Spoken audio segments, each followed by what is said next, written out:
All right, we are back with Larry Haynes and Tea Party Bloggers Radio, speaking with what I call the Cuban Spitfire. How do you like that as a nickname, Gisela? I like it. I will say firecracker. You're okay. The Cuban firecracker. I like that too. Anyway, Gisela has been speaking about what it's like to be an American. What she came to Cuba and stuff. And I told the gentleman that called in earlier, I had something, an email. I want to share this with you, and I want to get your comment after I'm done reading it. I'll try to get through this as quick as I can. I won't read the preamble, but this is basically someone putting a new constitution together, but it's a constitution of non-rights. Here's Article 1. You do not have the right to a new car, a big screen TV, or any other form of wealth. More power to you if you can acquire it, but nothing's guaranteed. Article 2. You don't have the right to never be offended. This country is based on freedom, and that means freedom for everyone, not just you. You may leave the room, turn the channel, express a different opinion, etc., but the world is full of idiots and probably always will be. Article 3. You do not have the right to be free from harm. If you stick a screwdriver in your eye, learn to be more careful. Do not expect a tool manufacturer to make you and all your relatives independently wealthy. Article 4. You do not have the right to free food and housing. America is the most charitable people to be found and will gladly help anyone in need, but we are quickly growing weary of subsidizing generation after generation of professional couch potatoes who achieve nothing more than the creation of another generation of professional couch potatoes. Article 5. You do not have the right to free health care. That would be nice, but from the looks of public housing, we're just not interested in public health care. Article 6. You do not have the right to physically harm other people. If you kidnap, rape, intentionally maim, or kill someone, don't be surprised if the rest of us want to see you fry in the electric chair.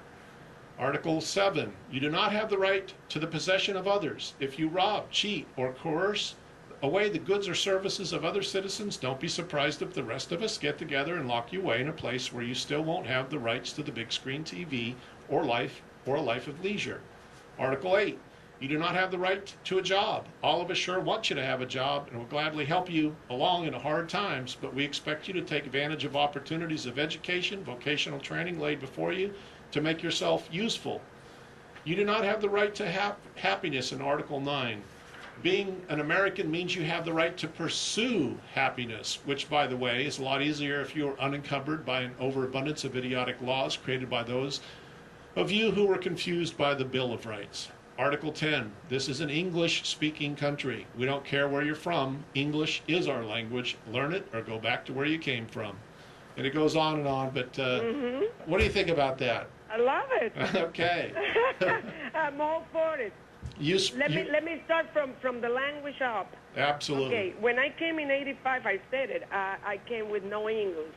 And I don't mean that I have a great English, but I try to make myself very clear and understood.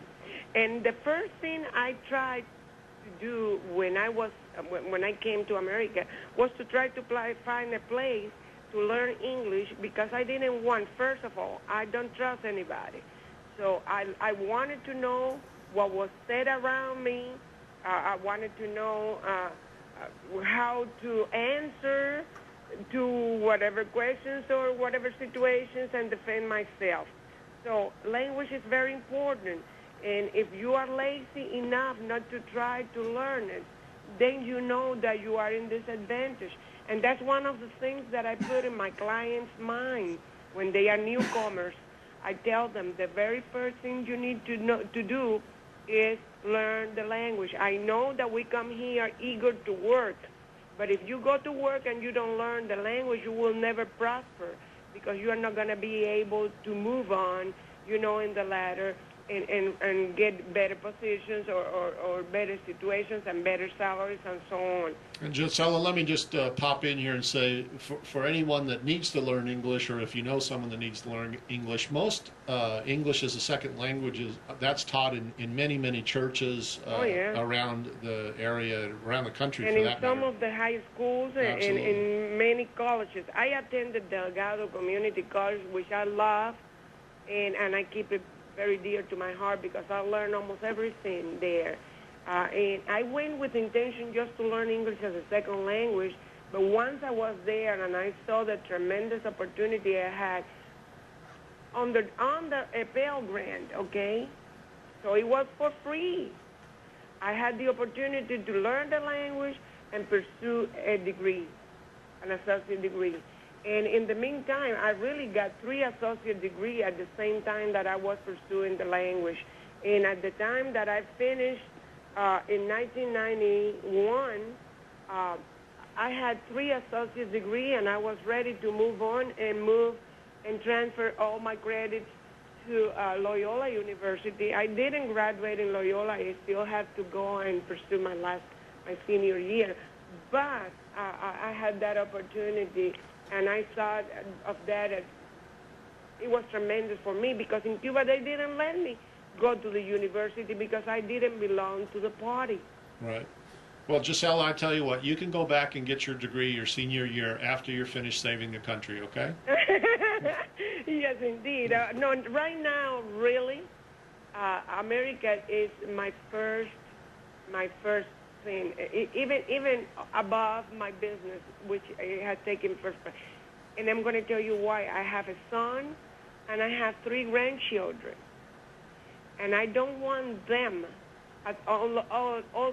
although my son experienced a little bit of persecution at his early age, and he knows a little bit about what I was going through, but I don't want him to have to go back and have another taste of that. And of course, I don't want my little 3 grandchildren have to go through the hell I went through for so many years. And I want them to keep the chance to pursue their dreams and get as high as they could want or try.